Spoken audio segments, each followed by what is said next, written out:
Cardistry is Life, une vidéo sortie la semaine dernière avec Alex Magic 26. Mais alors, comment a-t-on fait ça? Je vous emmène dans une journée de tournage. Mais au fait, avant, savez-vous ce qu'est la cardistry? Je laisse Alexandre vous l'expliquer, il le fera mieux que moi. Alors qu'est-ce que la cardistry? C'est un art encore peu connu aujourd'hui que je pratique maintenant depuis plus de 2 ans. Et bien déjà on peut analyser le nom, qui est un mot valise composé en deux parties. D'un côté on a carte qui signifie les cartes en anglais bien sûr, et de l'autre côté on a artistry qui signifie donc le côté artistique. Et donc la cardistry c'est tout simplement faire de la manipulation de cartes et toutes sortes de coupes, éventails, mélanges, flouriges, des figures aériennes à une main, à deux mains, bref.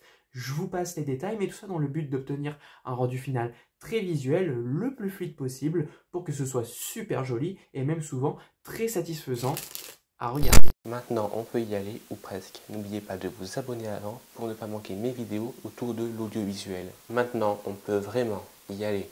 Premièrement, l'objectif. On avait donc une journée de tournage. L'objectif étant de mettre en avant la cardistry par un petit film.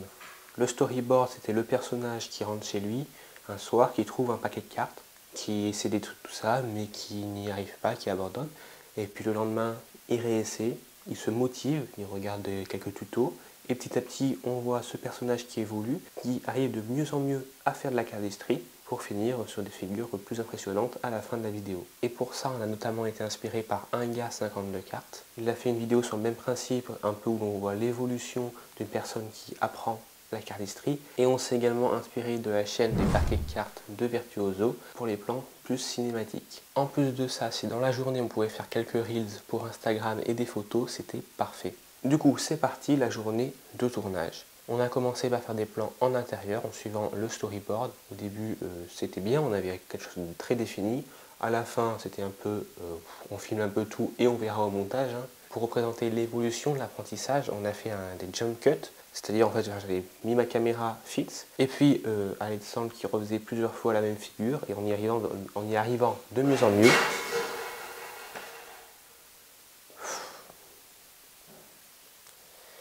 Allez, je reprends. J'en étais où?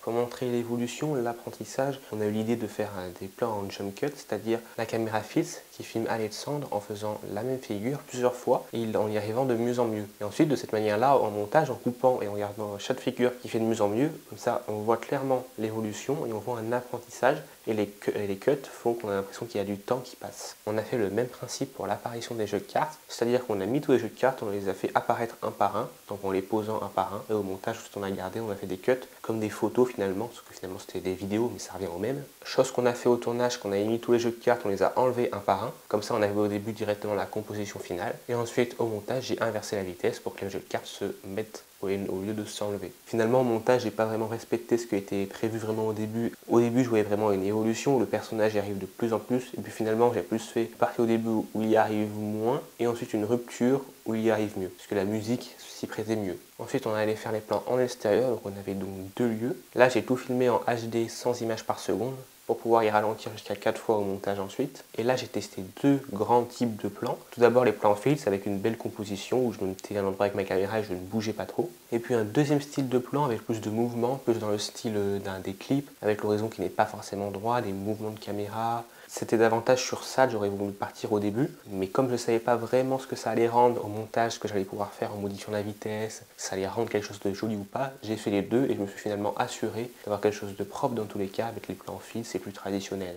Vous pouvez le voir à la fin de la vidéo, il y a un plan drone. J'en avais fait plus de plans drone que juste celui-ci à la base, qui étaient pour intégrer dans la vidéo, mais au final je trouvais que ça ne se prêtait pas bien. Et puis surtout on avait fait un plan drone en rotation, puisque l'objectif à la base c'était de changer entre les différents lieux via un plan en rotation. Mais comme finalement au montage j'ai tout intégré, j'ai tout mélangé, j'ai mis de ce lieu-là, de ce lieu-là, des plans à l'intérieur, j'ai tout mélangé, au final ça servait plus à rien. Et ensuite on a fait quelques reels. On en a tout d'abord fait un avec un paquet de cartes. Donc quand je dis que j'ai fait des reels, c'est juste tout simplement que j'ai filmé en vertical pour faire spécialement un reels à la fin.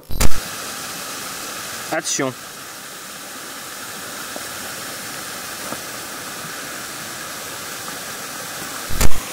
Action.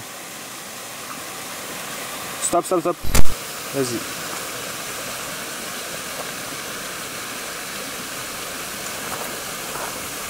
Parfait, elle. Donc avec un paquet de cartes, de toute façon le Reels je l'ai publié, non je l'ai sûrement pas publié sur YouTube mais il est sur mon Instagram. N'hésitez pas à me rejoindre sur Instagram, j'y poste beaucoup de contenu exclusif, donc n'hésitez pas, j'y poste du contenu d'ailleurs tous les jours, là où sur YouTube il n'y a qu'une vidéo par semaine. Et puis j'ai voulu tester un autre Reel sur le principe des jump cuts, donc en gros caméra fixe, et l'objectif c'était qu'Alexandre fasse en face des mouvements, des choses, et qu'en fait il y ait des changements pendant, par exemple il prend un paquet de cartes d'une couleur, poup, il devient une autre couleur lors d'un mouvement. Et pour cela, au tournage, il faut répéter plusieurs fois le mouvement. Par exemple, je prends mon paquet de cartes, je fais un mouvement, hop, je change mon paquet de cartes, je refais le même mouvement. Au montage, je coupe au milieu de mon mouvement. Au début, c'est un mouvement, à la fin, c'est l'autre mouvement. Bon, le résultat, il n'est pas top, hein, mais il fallait essayer. Et puis, j'avais également prévu de pouvoir faire des Reels à partir des vidéos horizontales. Parce que finalement, même si je filme en horizontal, la plupart des plans, si je les roll en vertical, ça passe toujours. Du coup, j'ai fait des Reels avec des extraits de la vidéo cinématique. Et puis, on a également pu se faire quelques photos. Et puis, dernière chose que je veux mentionner quand même, c'est la miniature. On a fait une photo pour la miniature. Pourquoi je mentionne ça? Parce que ça a été compliqué de faire cette photo.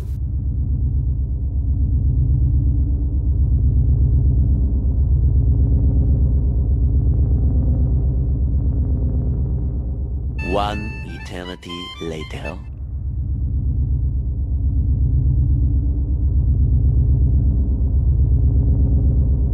Ensuite, on passe au montage. Je vous ai déjà beaucoup parlé du montage et de mes choix au montage, mais j'ai aussi également beaucoup travaillé sur les variations de vitesse. Donc voilà, dans la vidéo cinématique, j'ai joué sur les variations de vitesse, essayé de mettre parfois par exemple plein de plans au ralenti, ensuite par exemple des plans à vitesse réelle, j'ai essayé de faire aussi des variations de vitesse au sein des mêmes plans, des plans au ralenti, puis hop, ça accélère pour passer sur un autre plan, etc., etc.